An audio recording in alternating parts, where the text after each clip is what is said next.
सुनो, lecture number 3 में हमने क्या क्या पढ़ लिया था? हमने पढ़ा था reaction of metals with dilute acids. अगर कोई मेटल एसिड के साथ रिएक्ट करेगा तो क्या बनाएगा? Sir hydrogen gas. हाँ, जो आपका मेटल है वो डाइल्यूट है। सर एसिड डाइल्यूट है, मेटल डाइल्यूट कैसे होगा? इसमें कुछ एक्सेप्शन थी सर। हाँ, कौन सा acid? Nitric acid. Nitric acid strong oxidising agent होता है, जिसकी वजह से वो हाइड्रोजन रिलीज नहीं करने देता। हाइड्रोजन को क्या कर देता है वो? ऑक्सीडाइज, वाटर बना देता है। क्या हर बार बना देगा? कोई एक्सेप्शन नहीं है इसकी। इसकी भी एक्सेप्शन है सर। कौन? मैंगनीज और मैग्नीशियम। सबसे पहले क्या है, नॉर्मल रूल क्या कहता है कि मेटल रिएक्ट करेंगे किसके साथ? डाइल्यूट एसिड के साथ। क्या बनाएंगे? हाइड्रोजन। इसकी एक्सेप्शन क्या है कि नाइट्रिक एसिड डाइल्यूट भी स्ट्रॉन्ग ऑक्सीडाइजिंग एजेंट हो जाता है, जिसकी वजह से हाइड्रोजन को वो ऑक्सीडाइज कर देता है। इतनी चीज समझ आई? अब इसका क्या एक्सेप्शन है सर? एक्सेप्शन का एक्सेप्शन बेटा साइंस है। जहां ये एक्सेप्शन वहां ही केमिस्ट्री। सर सुनो, सर कहाँ है? नाइट्रिक एसिड अगर मैग्नीशियम और मैंगनीज के साथ रिएक्ट करता है बहुत ज्यादा डाइल्यूट करने के बाद, तो वहां पे वो हाइड्रोजन रिलीज कर सकता है। ठीक है, एक्सेप्शन का एक्सेप्शन मतलब नॉर्मल रूल। सर छोड़ दो, ये क्या हो रहा है? एक्सेप्शन एक्सेप्शन कैंसिल हो जाते हैं ना। चलो सर ठीक है। एक्वा रीजिया याद है? HCl और नाइट्रिक एसिड का कॉम्बिनेशन। HCl के कितने पार्ट्स होते थे? और नाइट्रिक एसिड? पक्का सोच लो। 3 parts of HCl and 1 part of. बेटा जो स्ट्रॉन्ग है वो उसकी क्वांटिटी कम ही चाहिए होगी ना। बोलो हाँ या ना। जो स्ट्रॉन्ग है उसकी क्वांटिटी कम चाहिए होगी। जैसे मान लो बाहर केशव की लड़ाई हो जाए, अकेला तन में जाए, या फिर दक्ष, जोवेद, अभिनव, ये 3 लोग जाए, बात तो बराबर ही है। तो जो स्ट्रॉन्ग है उसकी क्वांटिटी कितनी चाहिए? कम। हाँ तो नाइट्रिक एसिड अभी आपने देखा था स्ट्रॉन्ग है। हाँ अभी इससे पहले पढ़ा था ना, नाइट्रिक एसिड स्ट्रॉन्ग होता है। तो उसकी क्वांटिटी कितनी चाहिए? कम। हाइड्रोक्लोरिक एसिड के बारे में हमने पढ़ा नहीं, तो हमने मान लिया कि वो वीक है, उसकी क्वांटिटी कितनी चाहिए? ज्यादा। तो 1:3 का रेशियो होगा सर किसके लिए? Nitric acid to HCl। Sir याद रहेगा? सर बिल्कुल नहीं। रिएक्टिविटी सीरीज आपकी कहानी याद रहेगी, कंसेप्ट भूल जाएंगे। कॉन्फिडेंस। रिएक्टिविटी सीरीज सर हमने अभी तक याद नहीं की, और हो सके तो हमसे उम्मीद भी मत करना कि हम याद कर लेंगे। सर मुझे क्या उम्मीद करनी, मुझे जब पढ़ना था मैंने पढ़ लिया, मेरे नंबर आ गए। अब तुम्हें नहीं पढ़ना तो तुम्हारे नंबर आ जाएंगे।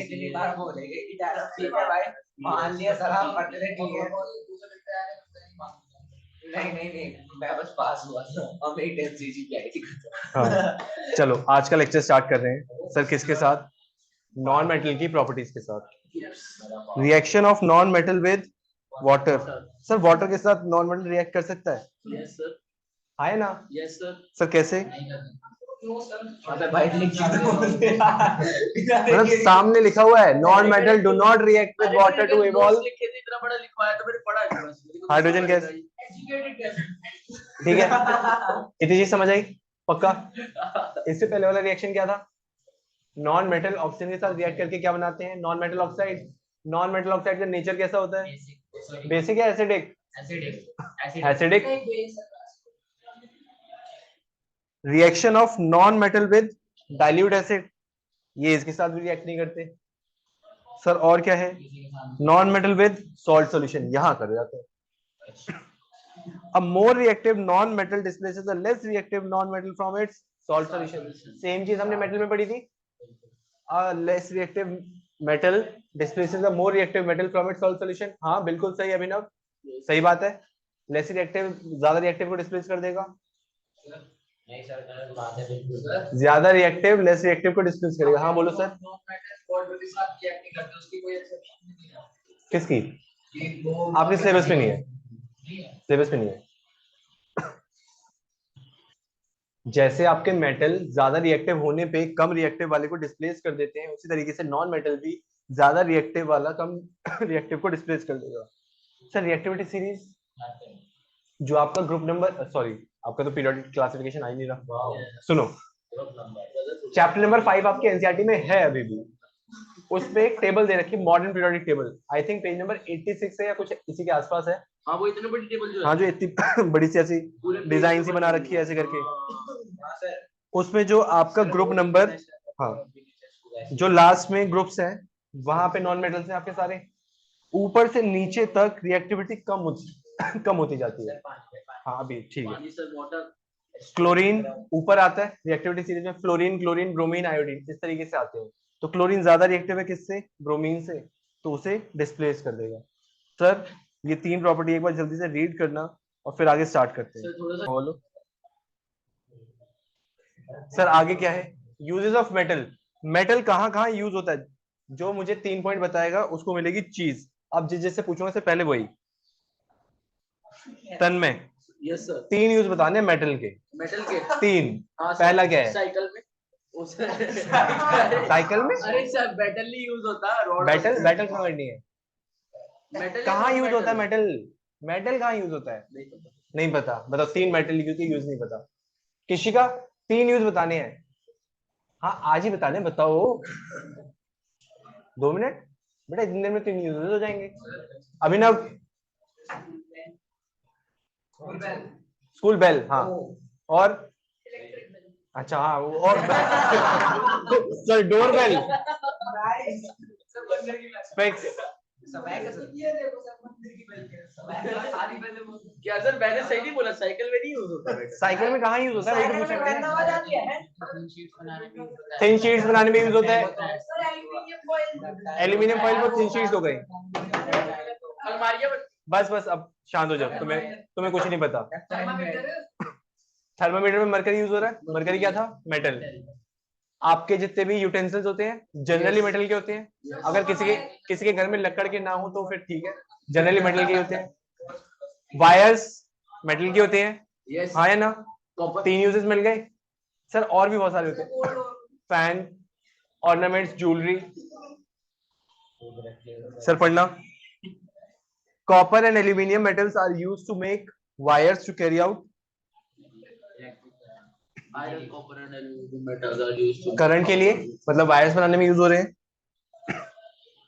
हाउस होल्ड यूटेंसिल्स ज्वेलरी में यूज हो रहे हैं, थर्मामीटर में यूज हो रहे हैं, कार बैटरीज बनाने में यूज हो रहे हैं। और आपको जहां दिखे लिख देना। बैटरीज में होता है पता नहीं, लेड होती है ना। अच्छा सर नॉन मेटल के यूजेस बता दो, चलो मेटल की आप समझ आ गए ना, अब नॉन मेटल की बता दो चलो। हाँ चलो ठीक है। राघव कह रहा है उल्टा, सॉरी यथार्थ कह रहा है उल्टा, मतलब पहले मरकरी बनाने में यूज हो रहा था मेटल, अब मरकरी बनाने में यूज होगा, अब थर्मोमीटर बनाने में यूज होगा नॉन मेटल। वाह बहुत बढ़िया कॉमेडी। चलो भाई दक्ष के आगे जो बैठा है रक्षित, नॉन मेटल के 3 यूज बताने हैं, सिर्फ 3। बस मैं बता दूं हाइड्रोजन बोलते हैं, क्या रॉकेट फ्यूल्स, क्यों बंदे कर रहे हो, अच्छा ठीक है कर दो, मैं दे रहा हूं धोनी मुझे। हाँ बताओ, हाइड्रोजन एज अ फ्यूल, और कहीं लिक्विड आर्गन, सल्फर में, सल्फर यूज होता है कहाँ, sir liquid argon, graphite use होता है क्या सर ऑक्सीजन सांस लेने के लिए।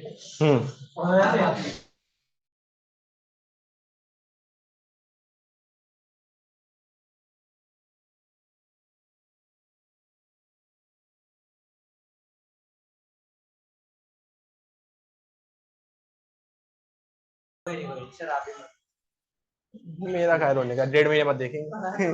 चलो अभी थोड़ी देर में डिस्कस करेंगे इस चीज को। Okay okay okay. सुसु करनी है तुमने सुसु बोला अभी तुमने। चलो आओ नॉन मेटल्स के यूजेस पे आते हैं। सर नॉन मेटल होते क्या, पहले ये बताओ। हाइड्रोजन नॉन मेटल है, क्लोरीन नॉन मेटल है, ऑक्सीजन नॉन मेटल है, सल्फर है, ऑक्सीजन के बिना जिंदा रह सकते हो, यूज होती है।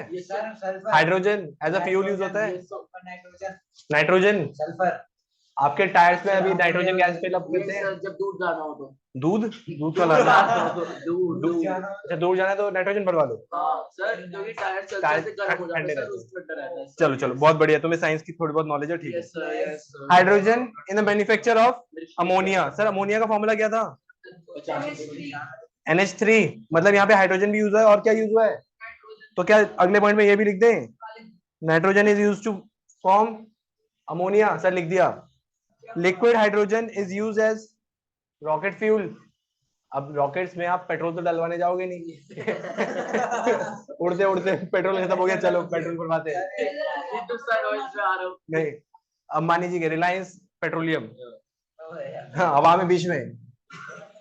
सल्फर, ट्रांसपोर्ट करा जाए।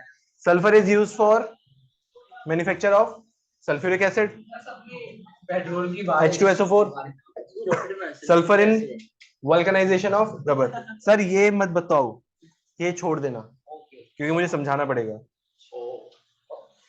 अब सुनो, आपका आपने 9th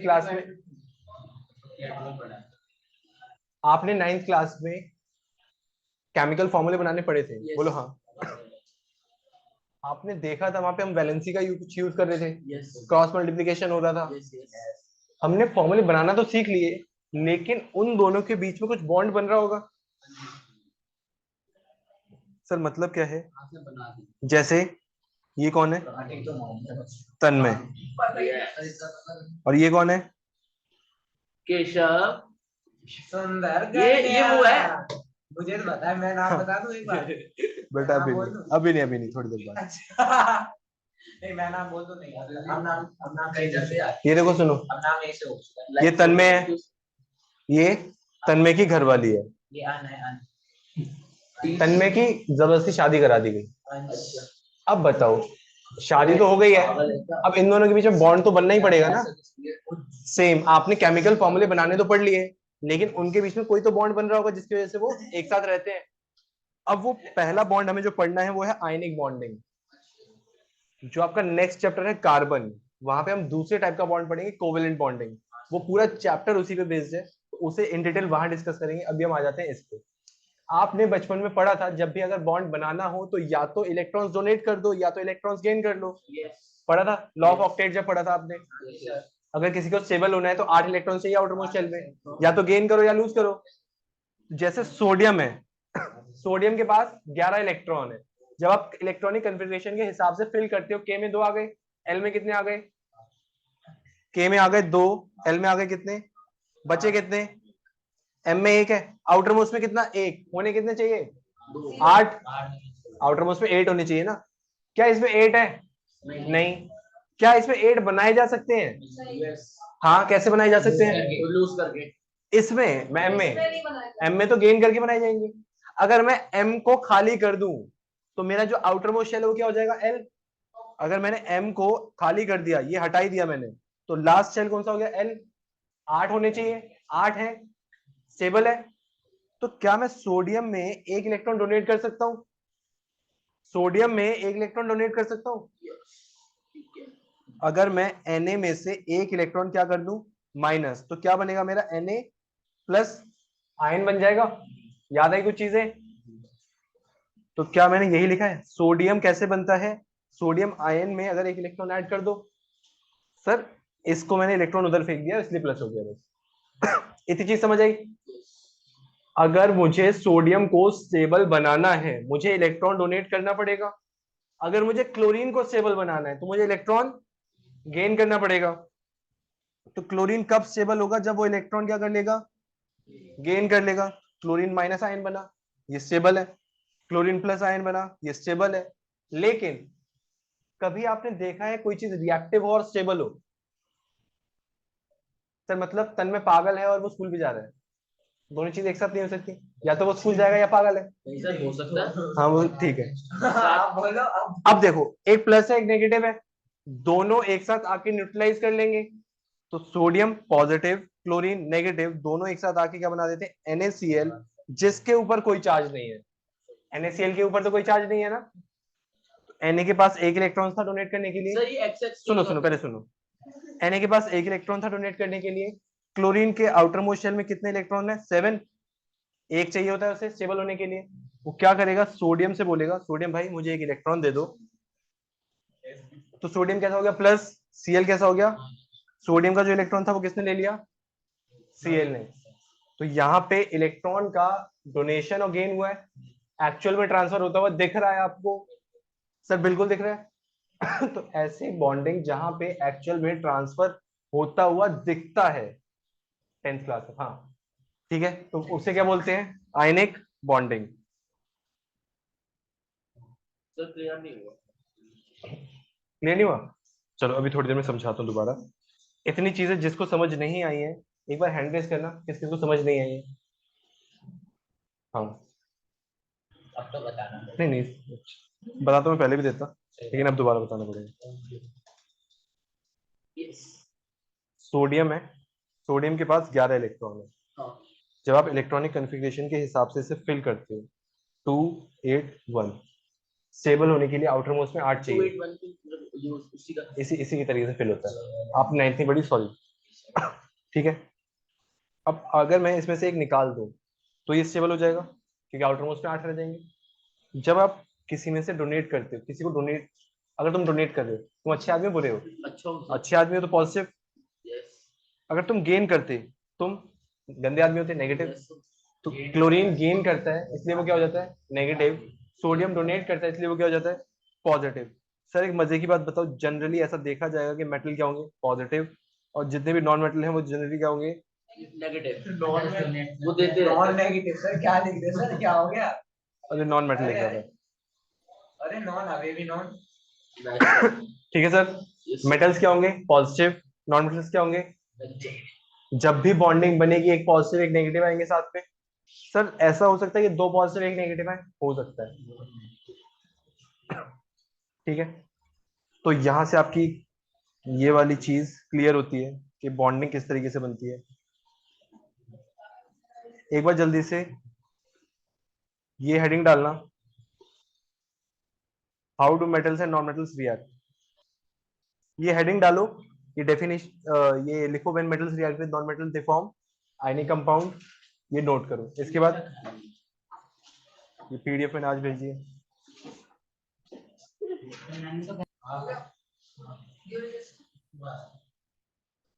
आयनिक कंपाउंड कैसे बनते हैं समझ आए? सर थोड़ा बहुत समझ आया। एक जो मैंने अभी आपको दिया था सर, क्या? Mg2+ और O2-। Mg है, कितने इलेक्ट्रॉन्स होंगे इसके पास? सर 2। दूसरा क्या था? ऑक्सीजन, इसके पास कितने होंगे? सर 6।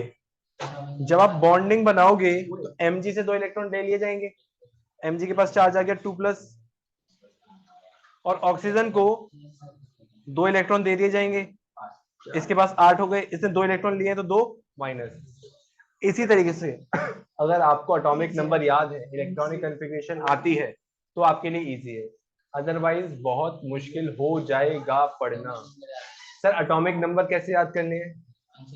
एनसीईआरटी में, अगर 9th की एनसीईआरटी है तो उससे कर लो, अदरवाइज 10th की एनसीईआरटी में जो मॉडर्न पीरियोडिक टेबल है वहां से कहां तक याद करने हैं? कैसे करूं? 20 तक पहले मिनिमम है। आज जाना घर जाके 20 तक याद कर लेना, सिर्फ इतना काम करके आ जाओ नेक्स्ट क्लास में, बाकी अगली क्लास में बताया जाएगा। Okay sir. सर चले थे। हाँ मतलब ज्यादा कुछ काम नहीं है उसका, क्योंकि आपका एक चैप्टर हटा दिया गया जो बहुत इंपॉर्टेंट हुआ करता था। कौन सा? Properties of ionic compound, most important. अगर आपको इस चैप्टर में से क्वेश्चन मिला तो जनरल सी बात है कि यहाँ से आपको एक क्वेश्चन मिल सकता है। प्रॉपर्टीज ऑफ आयनिक कंपाउंड, सीधा ये क्वेश्चन मिलता है, what are the properties of ionic compound. 4 number का क्वेश्चन या 2 नंबर का क्वेश्चन, ठीक है। और इसके बाद मेटलर्जी जो है 2 साल से पूछी नहीं जाती। सर क्यों? क्योंकि ओमिटेड करा दी गई थी, इस साल वापस से सिलेबस में ले आए हैं, और इस बार ज्यादा चांसेस है कि वहां से क्वेश्चन है। तो एक बार ये चीजें पढ़ लो क्योंकि ये इंपॉर्टेंट भी है। फिजिकल नेचर, अगर मान लो किसी दो चीजों के बीच में बॉन्ड बना, तो वो बॉन्ड स्ट्रांग होगा या वीक होगा? स्ट्रांग होगा। आयनिक कंपाउंड जनरली कैसे होते हैं? सॉलिड होते हैं, हार्ड होते हैं। क्यों? क्योंकि स्ट्रॉन्ग फोर्स ऑफ अट्रैक्शन है उनके बीच में, due to positive and negative. अगर पॉजिटिव पॉजिटिव होते हैं या नेगेटिव नेगेटिव होते हैं सर, वो बनते ही नहीं, पहली बात तो सोचना ही क्यों उसके बारे में। मेल्टिंग एंड बॉइलिंग पॉइंट, अगर उनका फोर्स ऑफ अट्रैक्शन बढ़ गया है, क्या पे हार्ड, हार्ड है ना। These compounds are generally brittle and break into pieces when pressure is applied. Pressure के केस में आप प्रेशराइज करोगे तो उस केस में टूट जाएंगे। हाँ, जैसे आपका वो है नमक है, सोडियम क्लोराइड NaCl होता है, अगर आप उस पर ज्यादा प्रेशर करोगे, प्रेशर डालोगे तो वो टूट जाता है। अब जनरली वैसे तो नहीं देखते टूटते हुए, अब ऐसे करके आपने वो देखा पत्थर वाला जो नमक आता है, रॉक सॉल्ट, रॉक सॉल्ट, काला वाला। अच्छा देखा था। आप उस पर फोर्स लगा के देखना, वो हार्ड ही दिखेगा आपको, लेकिन अगर आप उस पर प्रेशर लगाओगे उस केस में वो ब्रेक हो जाता है, हाँ, थोड़े से चूरा सा बन जाता है। चलो, अगर फोर्स ऑफ अट्रैक्शन स्ट्रॉन्ग है तो मेल्टिंग पॉइंट या बॉइलिंग पॉइंट ज्यादा होगा या कम होगा? ज्यादा होगा, ऑब्वियसली बात है। जो बॉन्ड है उसे ब्रेक करने में कुछ हीट जाएगी। लेटेंट हीट नाम का कंसेप्ट पढ़ा था आपने बचपन में 9th क्लास में चैप्टर नंबर 1 में, सर पढ़ा ही नहीं था। हाँ फिर कोई बात नहीं, जिन्होंने नहीं पढ़ा है उनके लिए सबसे अच्छी बात है। हाँ, ionic compounds have high melting and boiling points because a considerable amount of energy is required to break the strong interionic attraction. Sir अगला क्या है? solubility. Electrovalent compounds are generally soluble in water, but insoluble in petrol वगैरह, kerosene में, petrol में, oils में basically. जैसे NaCl है, पानी में डिसॉल्व करोगे इजीली डिसॉल्व हो जाएगा। उसे आज घर जाके हल्का सा मस्टर्ड ऑयल लेना, उसमें डिसॉल्व करने की कोशिश करना, आप ऑब्जर्व करोगे डिसॉल्व इजीली नहीं होता। ऐसा होगा कि डिसॉल्व भी नहीं होगा, तो ऊपर ऊपर है, हम नीचे नीचे बैठ जाता है। आज घर जाके ट्राई करना। तेल को खराब कर। Conduction of electricity, ionic compounds का जो सॉल्यूशन है वहां पे आयंस बन के प्लस माइनस चार्जेस आ गए, और प्लस माइनस चार्जेस आ गए इसका मतलब इलेक्ट्रिसिटी कंडक्ट कर सकते हैं। तो मॉल्टन स्टेट में, अभी बोला सॉल्यूशन में, जब वो सॉल्यूशन बनाएंगे तभी इलेक्ट्रिसिटी कंडक्ट कर पाएंगे, अगर वो सॉलिड स्टेट में है उस केस में वो इलेक्ट्रिसिटी कंडक्ट नहीं करेंगे। ठीक है, इसका भी एक्सपेरिमेंट घर जाके करके देख सकते हो सब, वैसे मत करना, ये घर वाले फिर बोलेंगे क्या कर रहे हो। ठीक है, नहीं मैंने नहीं बोला यही बोलेंगे। सर। ठीक है, तो इसके साथ आपका जो आधा चैप्टर है वो खत्म हो जाता है। नेक्स्ट टॉपिक बचता है मेटलर्जी, बहुत इंपॉर्टेंट है, कोई भी क्लासेस मिस मत करना। और आप मिस मत करना। इस बार आपकी फ्राइडे भी क्लास है, संडे भी क्लास है, संडे की जो टाइमिंग है वो बढ़ जाएगी। हमें पता है, वो 2 घंटे की हो जाएगी क्या? हाँ सर ठीक क्या है, कर रहा है? अगर जिसे नहीं पढ़ना है वो ना आए, जिसे पढ़ना है वो आ जाए, और क्लास में आगे शोर जिसने मचाया उसे छुट्टी परमानेंट। Thank you sir.